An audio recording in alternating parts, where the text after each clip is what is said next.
Hi everyone, it's John from What Up, and welcome back to another video, and happy release day of Season 2 of Sony and Amazon's Wheel of Time show. Episodes 1, 2, and 3 dropped about a couple of hours ago. Here I am talking about it. So if you're new to the channel, make sure you subscribe because we're doing reviews, Easter eggs, breakdowns, and answering non-reader questions for every single episode of Season 2. And of course, we're still doing the news that's going to pop up, and then when Season 2 is done, we're diving right into leaks from Season 3, and I have a lot of them for you folks.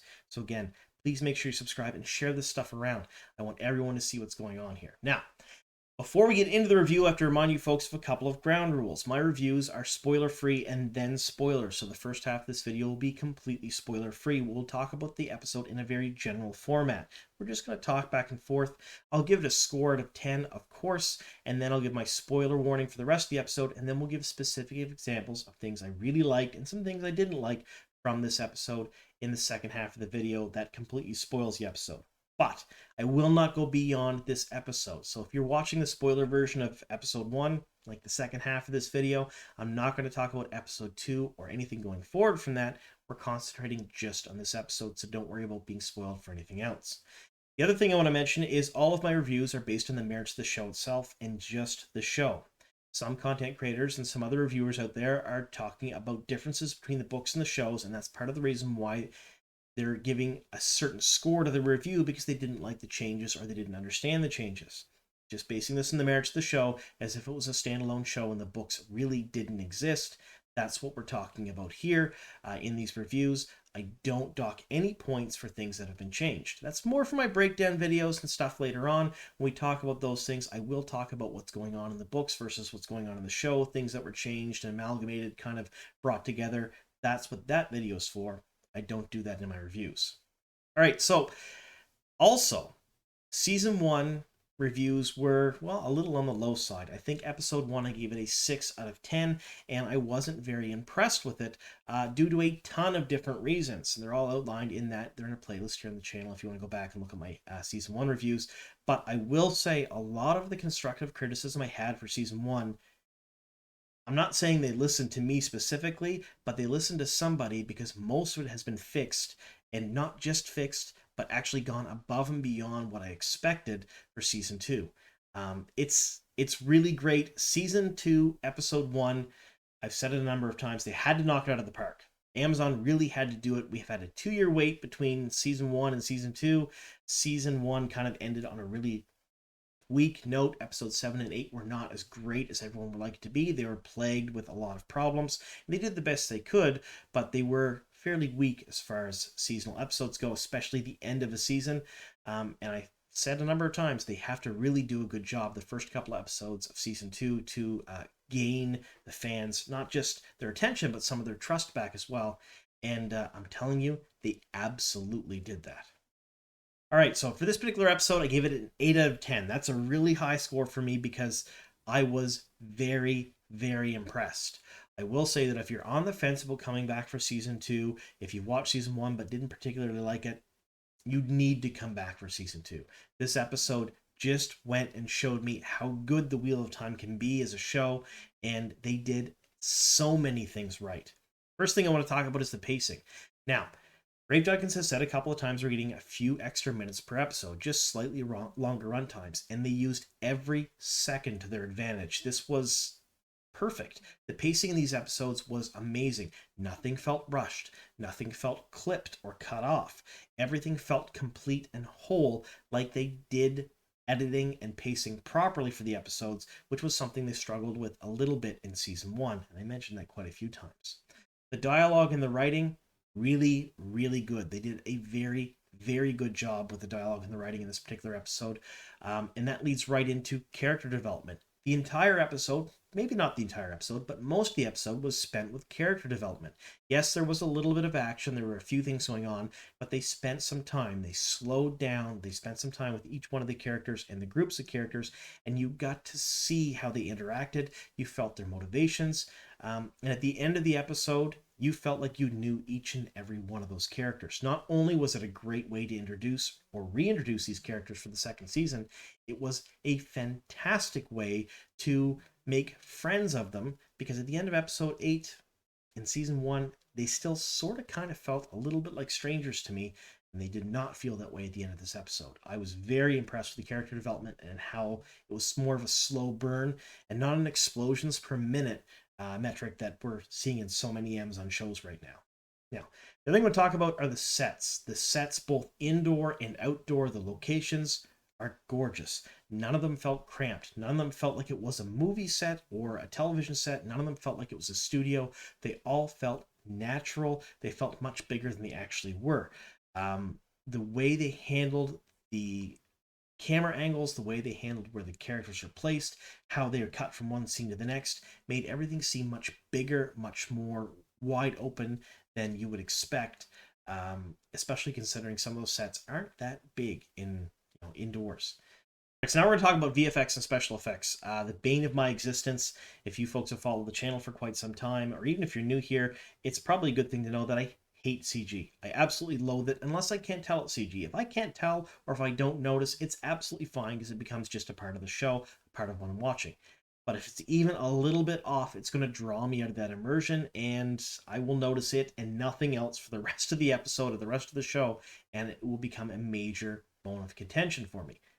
In this particular episode, the CG was handled perfectly.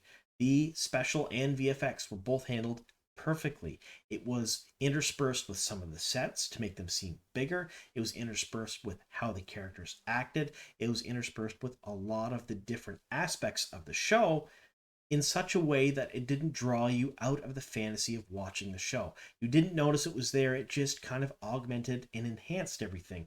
They did an incredible job with it. And the last thing I want to talk about before we get into the spoiler review is the costuming, the props, the little bits in the behind the scenes in the sets. There was so much attention to detail in every little thing that you saw in this episode. It was sort of mind-boggling. It almost felt like you were watching what Jordan wrote, because he would write 30 pages on what a costume looked like, on what a skirt looked like, on what a small wooden sphere and a table looked like, or what a room would look like.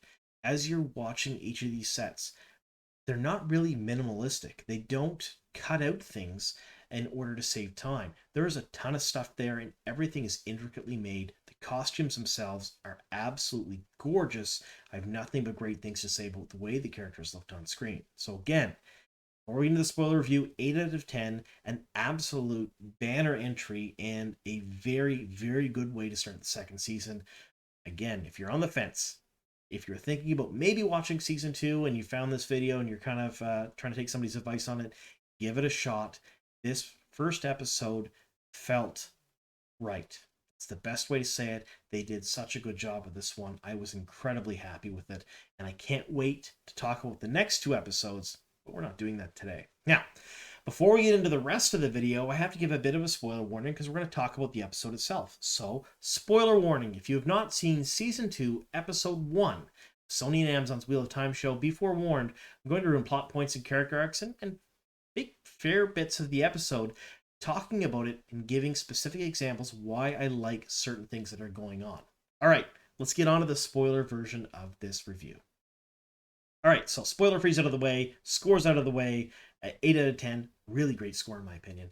And it's just us, the folks that don't care about spoilers, and me. And now we get to talk about the fun stuff. So the locations in this: Arafel, the farm, the outlying portions of the farm, Maureen's room, the well. Gorgeous. Even those stone slabs where Lan and Thomas and Maureen and Varen fought the Fades all seemed connected. It felt like a whole set. It was done very, very well. Nothing felt separate. There was a whole lot of that in the first season where each thing kind of felt like a movie set in some ways. They felt like a TV set in other ways. They weren't really connected together. This felt perfect. Same as the White Tower. You get to see the kitchens, the water training grounds. You get to see Egwene's room, Alana's room, the Amerlin's study and quarters. All of it seemed connected. And the fact that they showed a scene with Egwene walking along the outside of the tower, walking past Lyanna Sedai, when Lyanna kind of chucked the cup in her bag, all of that made the tower seem whole, connected, and big, like real big. Yes, there's not many Aes Sedai there. Yes, Their numbers are dwindling, but it felt like a whole connected scene. Now in season 1, it didn't really feel that way. It felt very sterilized in the way they did their shots. And all of this kind of comes back to the editing, the pacing, the way they transitioned from one place to another. They did a fantastic job there. Now, dialogue in this particular episode, I loved it. I loved hearing Perrin talking to the Shineran soldiers, Perrin talking to Uno stole the show. Every single scene Uno was in, Guy Roberts knocked it out of the park. He embodies that character. I'm pretty sure he's Uno in real life. There's no way he's not. It was phenomenal. It didn't feel forced. The odd cursing. Every time I try to use a Wheel of Time curse word out loud, it doesn't seem right. It felt natural coming from him. The way the characters interacted, the acting itself from everyone in this episode, spot on. Varen Sadai, Mira Salal, she did such a good job. And the fact that she was living with Adelius, the fact that her warder Thomas was there, and just the looks he gave them, they all seemed very comfortable with one another, very connected. The actors did such a good job portraying their characters. I didn't come out of the immersiveness of the episode once due to the fact that somebody wasn't really pulling their weight acting in this episode. It was so good. Such a good job done there. Now we're going to talk just a bit about VFX and special effects. I know I left that last for the spoiler free, but I really want to get into this. I don't like CG at all. This felt natural. There was a lot of CG used in the White Tower scenes, a ton of CG used in the Airfell scenes, a lot of CG used even in the scenes with Perrin and the Shinarans when they were in the forest and along the trails. It was very subtle. It was in the background. It made things look bigger. It made things look overreaching. And that's just the small stuff. The bigger stuff that's more in your face, you figure sometimes that would bring you out of the immersiveness. Sometimes if it's not done well, you're going to be like, it's a little clunky. It doesn't look that great.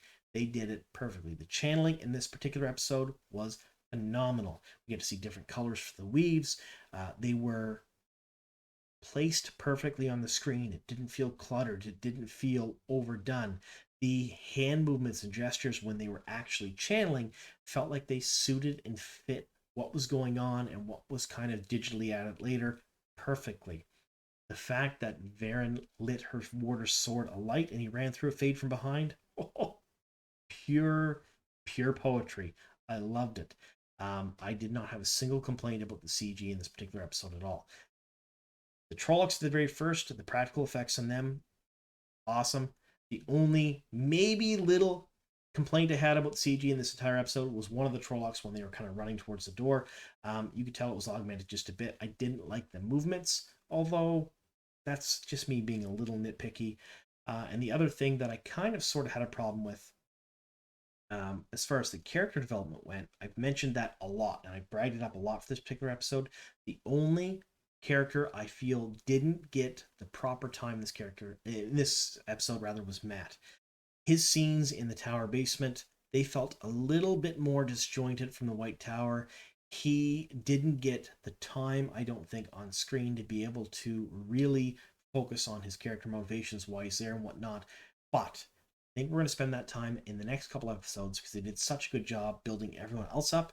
I think maybe they're just kind of leaving him and Rand for a later episode, because I don't think at this point, at least, I have no fears about character development because I thought they did such a good job in this particular episode. So all of that being said, you folks know what I think. I think it was fantastic. I think it was a great first entry into the second season. I really enjoyed the slow burn, the character development, the drama, the little bit of action in there that they kind of interspersed in that couple of spots. Perfect. I loved them sitting and teaching the girls channeling. I thought that was an excellent way to reintroduce channeling in the second season and get people kind of thinking about it again and how it works. That 4-minute scene was worth its weight in gold as far as I was concerned when it talked about the magic system. I thought it was spot on. So let me know what you folks think in the comments down below. Have you seen the first episode yet? I know not everyone watching this video, even to this point, has likely seen the first episode. So if you haven't, let me know in the comments down below if you hadn't, and if I've helped change your mind to perhaps go check it out, because I really enjoyed it. I super enjoyed it. I thought it was really, very good. And for those of you that did see it, what did you like about the episode? Give me a couple of things you liked and try to pick out something you didn't like as well, or there are probably people out there that don't like it near as much as I do. Let me know what you thought was lacking in this particular episode. I'd love to hear your thoughts on that. Now, all of that being said, keep watch out for my Easter egg and my breakdown videos. They're coming very, very soon for this particular episode. You're likely going to see them in, here I'm looking at the clock, in the next couple of hours or so. I'm super, super excited to get to them. Thank you so very much for sticking with us here to the very end. Here's to many more.